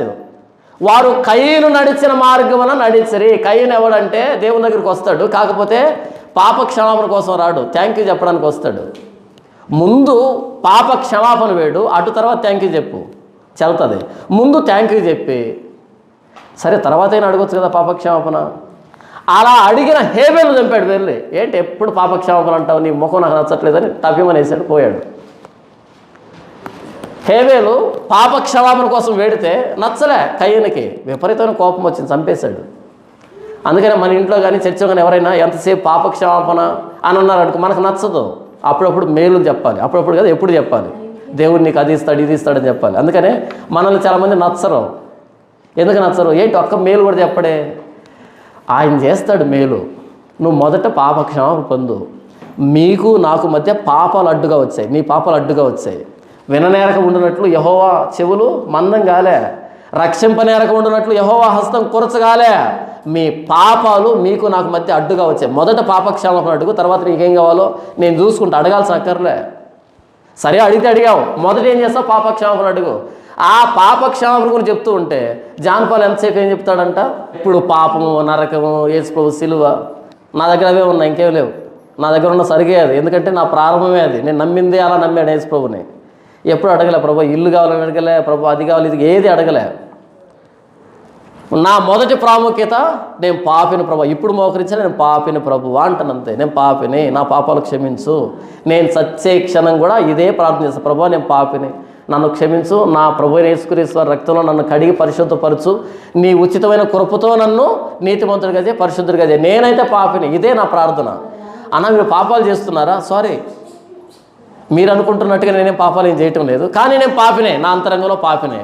మీరు అనుకుంటున్నట్టుగా ఏమంటారు ఈ పౌరంభోగ పనులు ఇవి చేయటం లే, కానీ నేను పాపినే. ఎప్పటికీ పాపక్షమాపణ అడుగుతాను. మరి ఈ భౌతిక సంబంధమైన అవసరాలు అంటావా? ఆన్ ది వే, అవి వస్తూనే ఉంటాయి. ఎందుకంటే నేను నీతి సూర్యుడైన ప్రభువైన యేసుక్రీస్తు వారి ఎదుట నిలవబడ్డాను. నా భౌతిక సంబంధమైన నీడ పడనే పడుతుంది, అవసరాలు తీరనే తీరుతాయి. వారు కయీను నడిచిన మార్గంలో నడిచరే. కయీనే మార్గంలో నడిచాడు, పాపక్షమాపణ వద్దంట. దేవుడు పంటనిచ్చాడంట, కాబట్టి పంటలో దేవుడికి కొంత భాగాన్ని బలి ఇవ్వడానికి వచ్చాడంట. ఇవ్వకపోతే మరలా ఇవ్వడేమో అని వచ్చాడంట. మీది కయీను మార్గమేనా? తర్వాత తమ్ముడిని చంపాడు, హంతకుడు. ఎంత క్రూరుడు కదా, మనలో కూడా క్రూరత్వం ఉందా? అయితే మనది కయీను మార్గం. కయీను భ్రష్టుడు, కయీను భ్రష్టుడు. కయ్యను దేవుడు శపించిన తర్వాత దేవుని పాదాల మీద పడి క్షమాపణ వెళ్ళ, కానీ ఏడ్చాడు. ఎందుకో తెలుసా? ప్రభువా, నన్ను ఎవరైనా కనుక్కొని చంపేస్తారేమో ప్రభువా. అంటే చస్తానని భయపడుతున్నావా తప్ప నీ తమ్ముడిని చంపానని పశ్చాత్తాపం లేదా? ఉండదు ప్రభువా నాకు అలా. అలాంటి పశ్చాత్తాపాలు ఏముండవు మన దగ్గర ఏముంటాయి? నన్ను ఎవడైనా చంపుతాడేమో అని భయపడ్డాడు, కానీ తమ్ముడు చంపాను ప్రభువా క్షమించని అడగలే. మారు మనసు లేనటువంటి హృదయం కయ్యను హృదయం, పశ్చాత్తాపం లేనటువంటి హృదయం కయ్యను హృదయం. ఒక నిజమైన క్రైస్తవుడు ప్రతిదానికి పశ్చాత్తాపడతాడు, ప్రభువా నాది తప్పు అంటాడు. కానీ కయ్యను సంబంధం ఏం చేస్తారు అంటే, నేనే తప్పు చేశాను. ఏంటి కయ్యను, ముఖం అలా చిన్నబుచ్చుకున్నావు, నువ్వు సత్క్రియ చేస్తే ముఖాన్ని ఎత్తుకోవా? సత్క్రియ చేయకపోతే పాపం నిన్ను ఏలుతుంది, పాపం నిన్ను తినేస్తుంది అని అంటే సర్లే చూసుకుందాం అన్నాడు తప్ప పాపను ఒప్పుకోలే. తమ్ముని చంపి క్షమాపణ వెళ్ళలే, తమ్ముని చంపి భయపడ్డాడు, నన్ను ఎవరైనా చంపుతారేమోనని. తర్వాత వెళ్ళి ఒక పట్టణాన్ని కట్టాడు, హింసకుల పట్టణాన్ని కట్టాడు, దుర్మార్గుల పట్టణాన్ని కట్టాడు. మనది కూడా హింస, దుర్మార్గం, పశ్చాత్తాపలేని హృదయం, దేవుని దగ్గరికి వచ్చే క్షమాపణ వేడలేనటువంటి హృదయం ఉంటే మనది కయ్యను మార్గం. అయ్యో వారికి శ్రమ, వారు కయ్యను నడిచిన మార్గం నడిచిరి, బహుమానం పొందవలనని బిలాము నడిచిన తప్పు త్రోవలో ఆతురముగా పరిగెత్తిరి. బహుమానం పొందాలని బిలాము నడిచిన త్రోవలో, తప్పు త్రోవలో ఆతురముగా పరిగెత్తిరి. బిలాము ఏ మార్గంలో నడిచాడు? బాలాకు ఇచ్చేటువంటి ఆ బహుమానం కోసం ఆతురంగా పరిగెత్తాడంట, గబగబా నడిచాడంట. దేవుడికి చెప్పాడు కదా, వెళ్ళొద్దు బాలాకు దగ్గరికి అని దేవుడు చెప్పాడు కదా. ఆ వస్తున్న ఇశ్రాయేలు ఆశీర్వదించబడిన జనాభా, నా జనాభా, నా ధర్మశాస్త్రం కలిగిన జనాభా, వాళ్ళని శపించడానికి బాలాకు నిన్ను పిలిపిస్తున్నాడు, వెళ్ళొద్దు అని దేవుడు చెప్పాడా లేదా? బిలాము నీకు చెప్పాడు. చెబితే మరలా ఎందుకు వెళ్తున్నావు? బాలాకు డబ్బు ఇస్తా అని చెప్పాడు, విస్తారమైన సంపద ఇస్తా అని చెప్పాడు. అందుకని ఆతురముగా గబగబా పరిగెడుతున్నాడంట. ఈరోజు సేవకు వచ్చినటువంటి సేవకులుగా పిలువబడుతున్నటువంటి తృప్తి లేని కుక్కలు, ఎంత తిన్నా సరే తృప్తి లేని కుక్కలు, ఈ గొర్రెచర్మం వేసుకున్న తోడేళ్ళు గబగబా పరిగెడుతున్నారు ఆతురుగా బిలాము నడిచిన త్రోవలో. బిలాము దేనికోసం పరిగెత్తాడు? బహుమానం కోసం, డబ్బు కోసం, సంపద కోసం. చివరికి ఏమయ్యాడు? అదే ఇశ్రాయేలు చేతిలో కత్తి చేత నరకబడి చంపబడ్డాడు. ఏ ఇశ్రాయేలు అయితే శపించడానికి వచ్చాడో వాళ్ళ చేతిలోనే, వాళ్ళ కత్తి వేటుతోనే ప్రాణం పోయి చచ్చాడు. దేవుని దర్శనాలు పొందుకున్నటువంటి, దేవుని మాటలు విన్నటువంటి ఆ బిలాము ఇశ్రాయేలు చేతిలో చావడానిక దేవుని చేత దర్శనం పొందుకుని దేవుడు మాట్లాడింది నీతో. ఈరోజు సేవకు వచ్చామని చెప్పుకుంటున్నారు, గేహాజీ నయమాను వెంట పరిగెత్తినట్టుగా ఈరోజు డబ్బు వెంట పరిగెడుతున్నారు, ధనం వెంట పరిగెడుతున్నారు. ఎప్పుడైతే ధనం వెంట పరిగెడతామో సత్యాన్ని దాచిపెట్టాల్సి వస్తుంది. ఎప్పుడైతే ధనాన్ని అపేక్షిస్తామో సత్యాన్ని దాచిపెట్టాల్సి వస్తుంది. ఎప్పుడైతే సుఖాన్ని అపేక్షిస్తామో సత్యాన్ని దాచిపెట్టాల్సి వస్తుంది. ఎప్పుడైతే మన క్షేమాన్ని అపేక్షిస్తామో ప్రభువైన యేసుక్రీస్తు మరణాన్ని మూసిపెట్టాల్సి వస్తుంది. ఎందుకంటే ఉన్నమాట అంటే ప్రపంచానికి నచ్చదు, గిట్టదు. చర్చిలో కూర్చున్న 99.99% మంది వ్యక్తులు ఇంకా పాపులే, ఇంకా పాపం చేస్తున్న వాళ్ళే, పాపాన్ని ప్రేమించే వాళ్ళే. 0.1% మాత్రమే పాపాన్ని క్షమించమని చర్చకు వచ్చారు. మిగిలినటువంటి 99.99% మంది పాపం చేయడానికే చర్చకు వచ్చారు. చర్చిలో ఉండే పాపం చేస్తున్నారు, పాపాన్ని మళ్ళా పాపాన్ని ప్రేమిస్తున్నారు. ఈ 99.99% మందికి యేసు ప్రభు శిలువ నచ్చదు. కాబట్టి వాళ్ళని మెప్పించినప్పుడే వాళ్ళు డబ్బిస్తారు, వాళ్ళు కవ్వించినప్పుడే వాళ్ళు కానుకలు వేస్తారు. అందుకని సత్యాన్ని మూసిపెట్టి ఇన్స్పిరేషనల్ స్టోరీస్, మోటివేషనల్ స్టోరీస్ అని బయట విషయాలు చెప్తున్నారు. నాకు అర్థం కావట్లే, వాక్యం అయిపోయిందా? బైబిల్లో వాక్యాలు అయిపోయాయా? ఆదికాండం నుంచి ప్రకటన గ్రంథం వరకు మొత్తం అయిపోయి ఇక వేరేది ఏమీ లేక అప్పుడు వెళ్తున్నారా బయట మోటివేషన్ స్టోరీస్కి?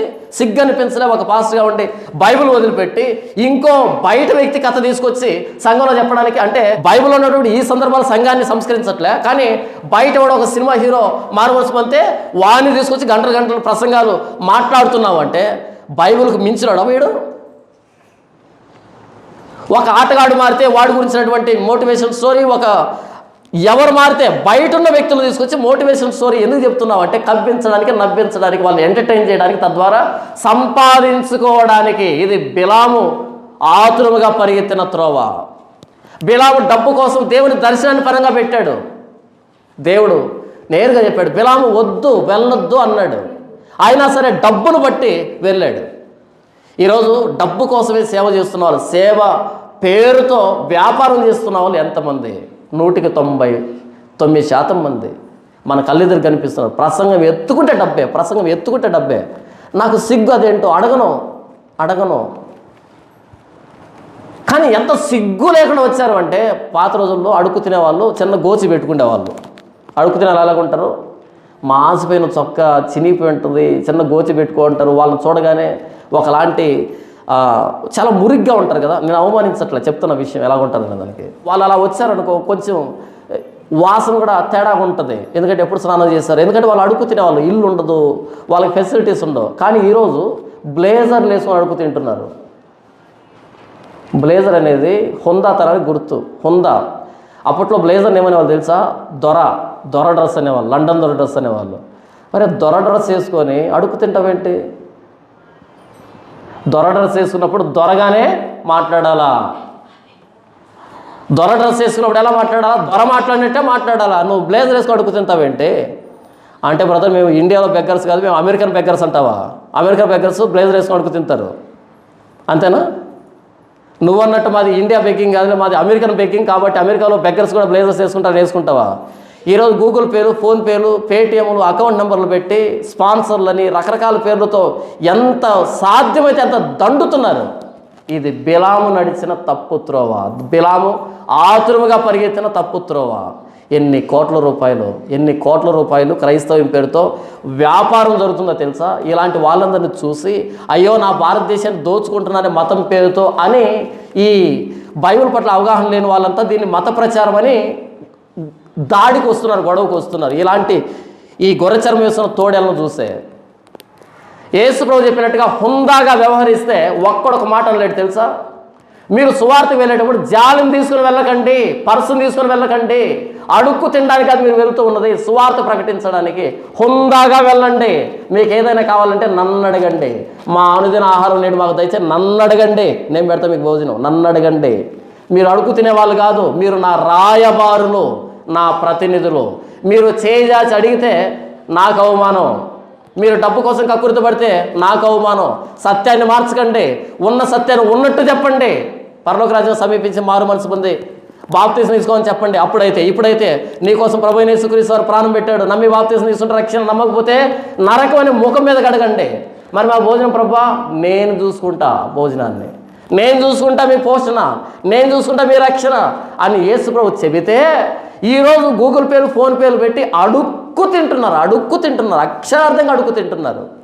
ఇలా అడుక్కు తినేవాళ్ళు పెద్ద వాళ్ళు అయిన కారణం చేత క్రైస్తవం అంతా ఇంతే అనేటువంటి ముద్ర పడిపోయింది క్రైస్తవంలో. వాళ్ళు బిలాము నడిచిన తప్పు త్రోవలో ఆతురముగా పరిగెత్తారంటే వాడికి మించి వీడు, వీడికి మించి వాడు, వీడికి మించి ఇంకొకడు, ఇలా ఒకడికి మించి ఒక డెవలప్ కావడానికే ఆతురంగా పరిగెడుతున్నారు. ఏమవుతారు డెవలప్ అయ్యి?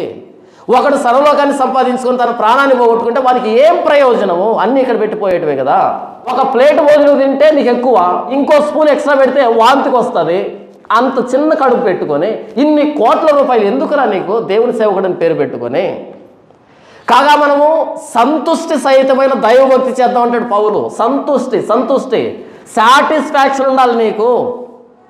కాగా అన్న వస్త్రములు గలవారమై ఉండి వాటితో తృప్తి పొందుదాం. అన్నము వస్త్రము చాలు ఉందా, ఇక పరిచర్య చేద్దాం అని పౌలు సంతుష్టి సహితమైన దైవభక్తి గురించి మాట్లాడితే, ఈరోజు ఎంత తిన్నా తృప్తి లేనటువంటి కుక్కలు జలగలా తయారైపోయి సమాజాన్ని పీడించి ఇదే క్రైస్తవమైన భ్రమలోని బయట వాళ్ళని తీసుకుని వచ్చి ఈరోజు మత ప్రచారం అని కొట్టిస్తున్నారు మనల్ని.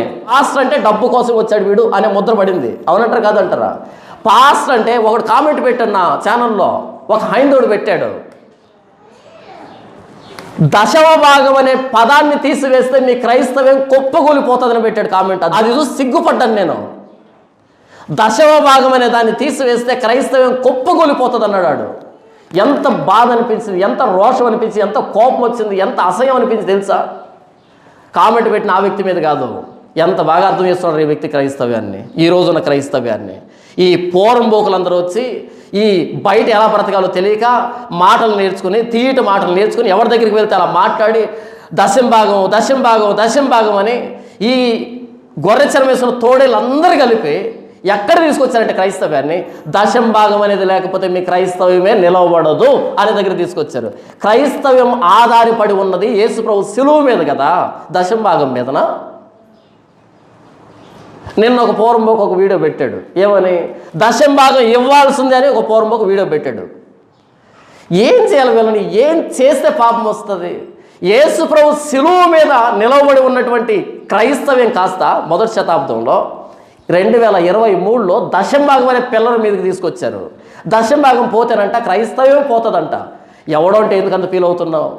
అది వాడి మాట కాదు, సమాజం స్పందన. సమాజం ఇలాగే ఆలోచిస్తూ ఉంది.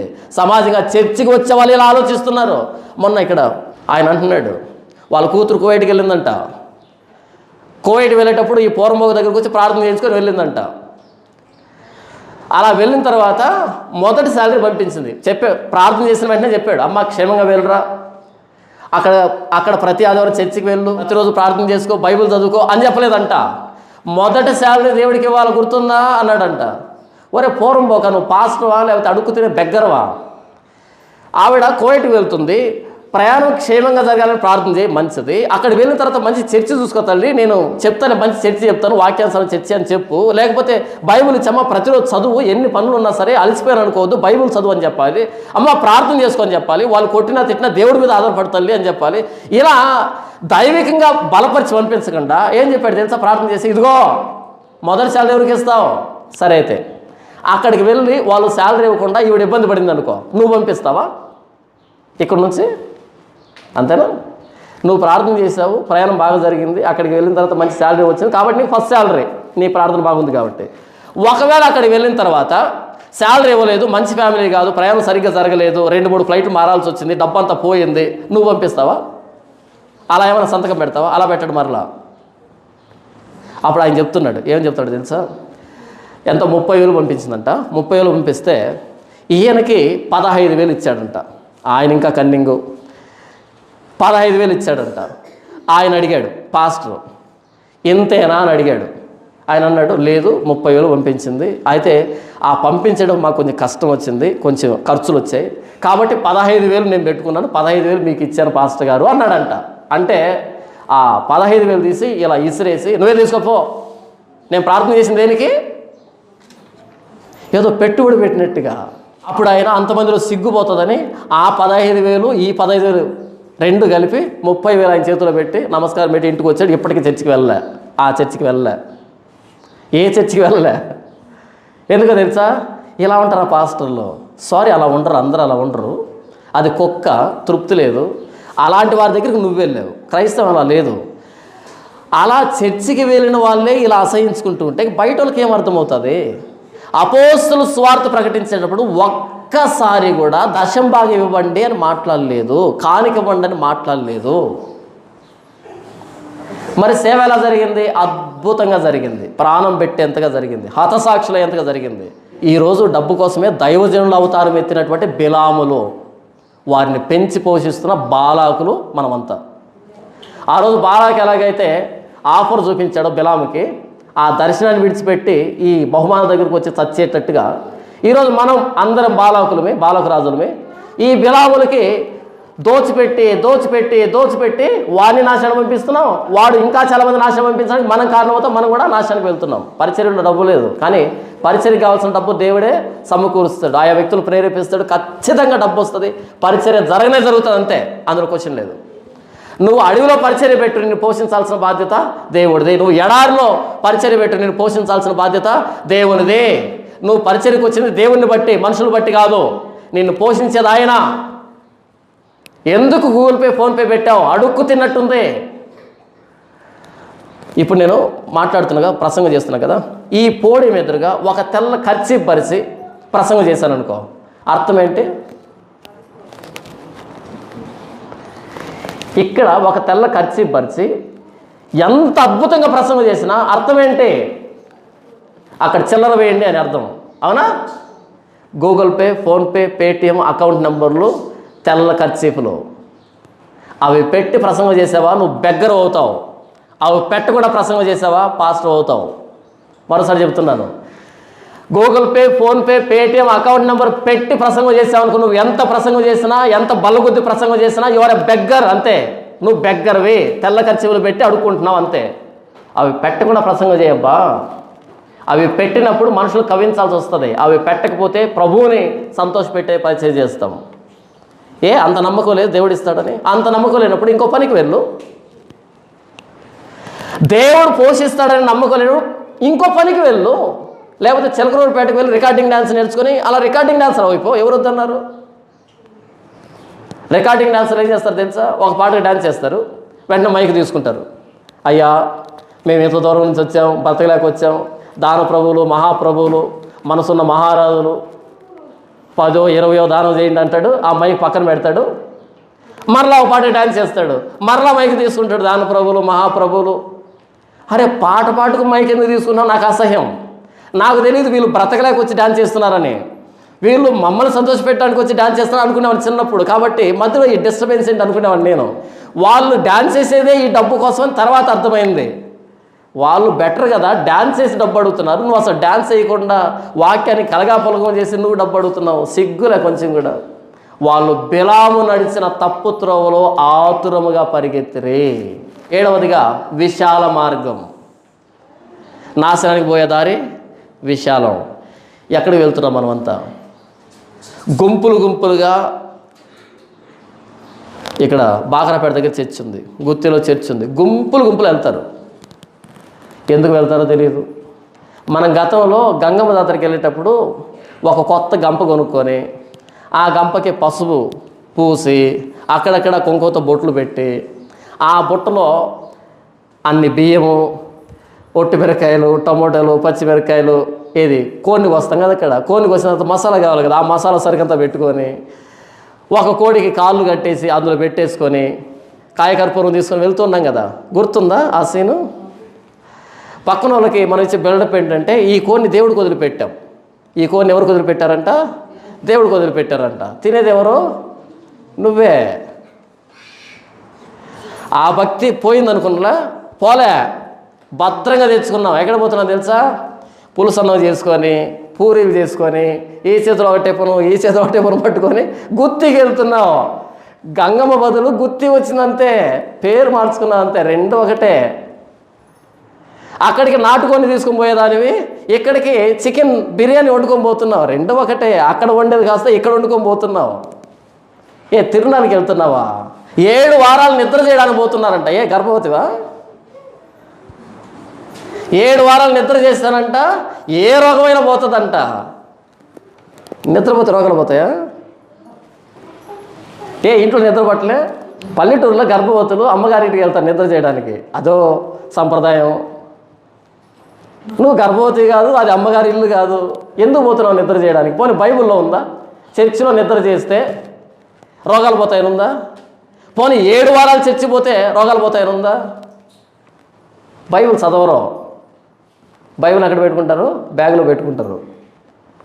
పసుపు పొడి, కుంకుమ బొట్లు మాత్రమే తక్కువ, మిగతా అంతా సేమ్. నేనేమంటున్నాను అంటే, గంగమ్మ పోయి గుత్తి వచ్చిందని చెప్తున్నా. తీర్థయాత్ర ఎందుకు చేస్తున్నావు? తీర్థయాత్రలో ఇక్కడ నుంచి హైదరాబాద్ వెళ్తారు, ఇక్కడ నుంచి బెల్లంపల్లి వెళ్తారు. తీర్థయాత్రలో పుణ్యక్షేత్రం ఆ చర్చి అంటే, తీర్థయాత్ర చర్చికి వెళ్ళడం అంటే. బైబిల్ చదవరా? బైబిల్లో ఉందా? ఇలా 50 రోజుల ఉపవాస ప్రార్థన బైబిల్లో ఉందా అసలు? నువ్వెవడు పెట్టడానికి బైబిల్ లేని దాన్ని? నీకు ఉపవాసం ఉండాలంటే ఉపవాసం ఉండు. తమాషా చెప్పమంటారా? 50 రోజులు ఉపవాసం వేసింది ఆ అక్క, షారూన్ అక్క. 1 గ్రాము తగ్గలే. ఫస్ట్ నుంచి చూస్తున్నా నేను, ఫస్ట్ డే నుంచి చూస్తున్నా. మొదటి రోజు ఉపవాస ప్రార్థనలు ఎలాగుందో 50వ రోజు ఉపవాస ప్రార్థనలు కూడా అలాగే ఉంది అక్క, షారూన్ అక్క. 1 గ్రాము తగ్గలే. ఏం సీక్రెట్ ఇది? ఏం మిరాకిల్ ఇది? ఒక్కరోజు 1 పూట ఉపవాసం ఉంటే, భోజనం చేయకపోతే కళ్ళు లోపలికి వెళ్ళిపోతాయి నాకైతే. మరి అది నాకే జరుగుతుందో ప్రపంచంలో అందరూ జరుగుతుందో నాకు తెలియదు. కానీ నేను 1 పూట భోజనం చేయకపోతే ఎన్ని రకాల సమస్యలు వస్తాయి తెలుసా? నీరసం వస్తుంది, నిస్సత్తు వస్తుంది, కళ్ళు లోపలికి వెళ్ళిపోతాయి, బలహీనంగా అయిపోతాను. పొద్దున్నే మధ్యాహ్నం 2 కలిపి సాయంత్రం గుమ్మేస్తాను. ఆ రేంజ్లో ఉంటుంది. ఎప్పుడెప్పుడు ఆ గిన్నె కూడా మింగేద్దామా అని. కానీ వీళ్ళు 50 రోజులు ఉపవాసం ఉంటే 1 గ్రాము తగ్గలేదు, 1 గ్రాము తగ్గలేదు. ఇదేం మిరాకిల్? అందుకే వెళ్తున్నారేమో ఎంతమంది. ఈరోజు విశాలమైన దారిలో వెళ్తున్నారు. బైబిల్ పక్కన పెట్టేసి, వాక్యాన్ని పక్కన పెట్టేసి, యేసుప్రభు సిలువను పక్కన పెట్టేసి, తండోపతండాలుగా గుంపులు చూసి, గుంపుల కోసమని, జనాభా కోసమని, తిరునాళ్ళ వాతావరణంలో గుంపులుగా విశాల మార్గంలో వెళ్తున్నారు. జీవానికి పోయేదారి ఇరుకు దారి, దాన్ని కనుగొనే వారు కొందరే. జీవానికి వెళ్ళే దారిలో జీవవాక్యం ఉంటుంది. జీవానికి వెళ్ళే దారిలో ఏముంటుంది? జీవవాక్యం ఉంటుంది. విశాల మార్గంలో ఏముంటుంది? వాక్యం ఉండదు. కనుకనే ఎంతమంది వెళ్తున్నారు మొక్కుబడులు చేసుకోవడానికి. మేము ఇక్కడ పల్లంట్ల దగ్గర ఈస్ట్ గోదావరి జిల్లాలో ఒక ప్రాంతానికి వెళ్ళాం. అక్కడ చర్చిలో ఉయ్యాలు కట్టి ఊపుతున్నారు పిల్లలు లేని వాళ్ళు. ఎంట్రన్స్లో గుండు కొడుతున్నారు, స్టార్టింగ్లో గుండు కొడుతున్నారు. పైకి వెళ్తే పిల్లల కోసం ఉయ్యాలు కట్టి ఊపుతున్నారు. చర్చ ఇది, విశాల మార్గం అంటారు దీన్ని. చివరిగా దావీదు చనిపోయేటప్పుడు అన్నాడు సొలొమోను, నేను సర్వలోకులు వెళ్ళవలసిన మార్గంలో వెళ్తున్నా. మనం ఏ దారిలో వెళ్తాం? రేపు నాకు వయసు అయిపోయినప్పుడు, నా ఆయుష్ అయిపోయినప్పుడు ఏ దారిలో వెళ్తాను? సర్వలోకులు వెళ్ళవలసిన దారిలో వెళ్తాను. దాన్ని మరణం అంటారు. ఆ సర్వలోకులు వెళ్ళవలసిన మార్గంలో నేను వెళ్ళవలసిన సమయం వచ్చేటప్పటికి నేను జీవ మార్గంలో ఉంటే ధన్యుణ్ణి, నా ప్రభు అయిన యేసుక్రీస్తు వారి మార్గంలో ఉంటే నేను ధన్యుణ్ణి. లేదా అందరూ పోయినట్టుగానే సర్వలోకులు పోయే మార్గంలో పోతే నరకానికి వెళ్తాం. అయితే సర్వలోకులు పోయేటువంటి ఆ మరణం అనే దారిలో నా ప్రభు అయిన యేసుక్రీస్తు వారి శరీరం అనే తెర ద్వారా నా ప్రభు అయిన యేసుక్రీస్తు వారు అనే మార్గంలో, ఆ ఇరుకు మార్గంలో, ఆ జీవ మార్గంలో పరలోకానికి వెళ్ళేటువంటి స్థాయిని, అలాంటి అర్హతని ఇప్పుడే నేను సంపాదించుకోగలిగితే నేను ధన్యుని అవుతాను. సర్వలోకులు వెళ్ళవలసిన దారి ఉంది, దాన్ని మరణం అంటాం. చివరిగా అది అందరికి మరణం వస్తుంది. అయితే అందరూ చచ్చిపోతున్నారు. అయితే నేను చచ్చిపోయేటప్పటికీ నా ప్రభు అయిన యేసుక్రీస్తు వారు నా కోసం ప్రతిష్ఠించిన నూతన మార్గంలో, ఆయన శరీరం అనే తెర ద్వారా ఈ ఇరుకు మార్గంలో, జీవ మార్గంలో, ఈ పరిశుద్ధ మార్గంలో పరలోకానికి తండ్రి దగ్గరికి వెళ్ళేటువంటి ఆ స్థాయిని నేను ఇప్పుడు సంపాదించుకోగలిగితే, నా ప్రభు అయిన యేసుక్రీస్తు వారు ఉచితమైన కృపచేత నేను సంపాదించుకోగలిగితే, పాప క్షమాపణను బట్టి, మారు మనసు పశ్చాత్తాపాన్ని బట్టి, నా ప్రభు అయిన యేసుక్రీస్తు వారి రక్తంలో కడగబడి నేను సంపాదించుకోగలిగితే నేను ధన్యుడిని. చివరిగా మొదటి పేతురు పత్రికలో పేతురు అంటాడు, ప్రభు అయిన యేసుక్రీస్తు వారు మనకు మాదిరి ఉంచిపోయాడు అని చెప్తాడు. యేసు ప్రభు అడుగు జాడల్లో మనం నడవాలని ఆయన మనకు మాదిరి ఉంచిపోయాడు అంటాడు. మనము ఈ లోక యాత్రలో ప్రభు అయిన యేసుక్రీస్తు వారి అడుగు జాడల్లోనే నడవాలి. యేసు ప్రభు ఏం మాట్లాడాడు, ఎలా మాట్లాడాడు, యేసు ప్రభు ఎలా ప్రవర్తించాడు, ఏం చేశాడు, ఆయన ఎలా బ్రతికాడు అనేటువంటి ఆ అడుగు జాడల్లో యేసు ప్రభు వెళ్ళిన దారిలో, ఆ సిలువ మార్గంలో ఆయన్ని వెంబడిస్తూ మన సిలువను ఎత్తుకుని ఆయన వెంబడించగలిగితే, ఆయన వెంబడి వెళ్ళగలిగితే, మనల్ని మనం ఉపేక్షించుకొని వెళ్ళగలిగితే, పరిశుద్ధంగా బ్రతుకుతూ పరిశుద్ధ మార్గంలో వెళ్ళగలిగితే మనం పరలోకానికి వెళ్తాం. మనదే మార్గం? ఇరుకు మార్గమా, విశాల మార్గమా? నాదైతే ఇరుకు మార్గం. చాలా ఇరుకు, చాలా ఇరుకు. ప్రభు అయిన యేసుక్రీస్తు వారి మాటకి ఒక మాటని కలపకూడదు, ఒక మాటని తీసివేయకూడదు. అంత ఇరుకు, అంత ఇరుగ్గానే ఆలోచిస్తాను నేను. వాక్యానికి మించి వెళ్ళకూడదు. వాక్యం చెప్పంది మనం చేయం, వాక్యం చేయమన్న దాన్ని ఎట్టి పరిస్థితుల్లో చేసి తీరుతాం. అంత ఇరుగ్గా మనం ఉంటేనే జీవ మార్గంలో ఉన్నట్టు, రేపు చనిపోతే పరలోకానికి వెళ్తాము అని నిశ్చయిత ఉన్నట్టు. అంతేగాని సులభంగా ఉందని పాప మార్గంలోనో విశాల మార్గంలోనో మనం వెళ్ళము. పాస్టర్లు అయితే బిలాము నడిచిన పరిగెత్తినటువంటి ఆ తప్పుత్రోవలో పరిగెత్తకూడదు, కోరహ మార్గంలో వెళ్ళకూడదు, కయీను మార్గంలో వెళ్ళకూడదు, ఐగుప్తు మార్గంలో, అష్షూరు మార్గంలో, ఈ పాప సంబంధమైనటువంటి మార్గాల్లో మనం ఉండకూడదు. మనది పరిశుద్ధమైన మార్గము. మనల్ని మనం ఉపేక్షించుకుంటే కానీ మన ప్రభు అయిన యేసుక్రీస్తు వారిని మనం వెంబడించలేము, ఆయన అడుగు జాడల్లో నడవలేము. మనల్ని మనం ఉపేక్షించుకుంటేనే, మన సిలువను ఎత్తుకుంటేనే ప్రభు అయిన యేసుక్రీస్తు వారి సిలువ మార్గంలో మనం నడవగలుగుతాం. లేదంటే కష్టం అంటే పాపుల మార్గంలో, విశాలమైనటువంటి మార్గంలో, ఈ తండోపతండాలకు వెళ్తున్న గుంపులో నరకానికి వెళ్ళి పడతాం. ఇరుకు మార్గమా, విశాల మార్గమా? పరిశుద్ధమైన మార్గమా, అపవిత్రమైన మార్గమా? కయీను మార్గమా, హేబేలు మార్గమా? మనకై మనమే పరీక్షించుకుందాం.